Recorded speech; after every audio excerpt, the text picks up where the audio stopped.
इन नए सीएम ने आते ही पुराने सीएम द्वारा किए गए कामों को एक एक करके पलटना चालू कर दिया। मतलब ये क्या है? इन्होंने देवभूमि को मजाक समझ रखा है, इन्होंने जनता को मजाक समझ रखा है। लेकिन अब ऐसा नहीं होगा, अब ये सब नहीं चलेगा, अब ये सब बंद होगा। जैसे ही उत्तराखंड राज्य बना आज से 20 साल पहले, इन पार्टियों ने और नेताओं ने तुरंत उत्तराखंड की सत्ता पे कब्जा कर लिया।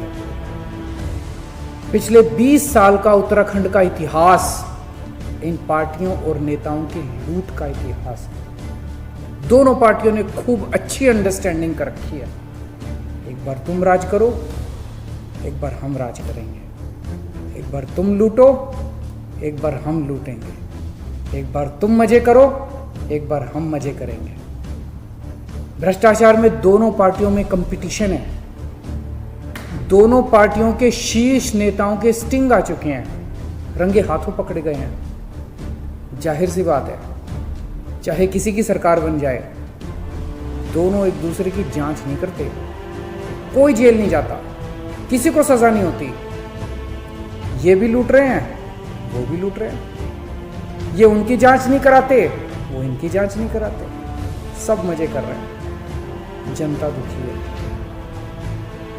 आज से 4 साल पहले उत्तराखंड वासियों ने बीजेपी को वोट देकर उनकी सरकार बनाई थी।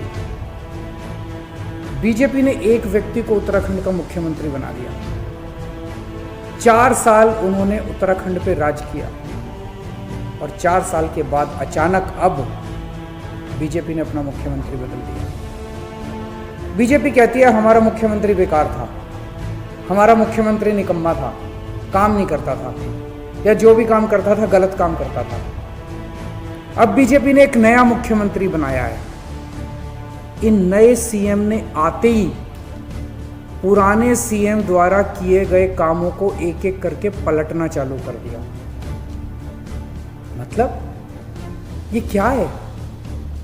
इन्होंने देवभूमि को मजाक समझ रखा है, इन्होंने जनता को मजाक समझ रखा है। लेकिन अब ऐसा नहीं होगा, अब ये सब नहीं चलेगा, अब ये सब बंद होगा।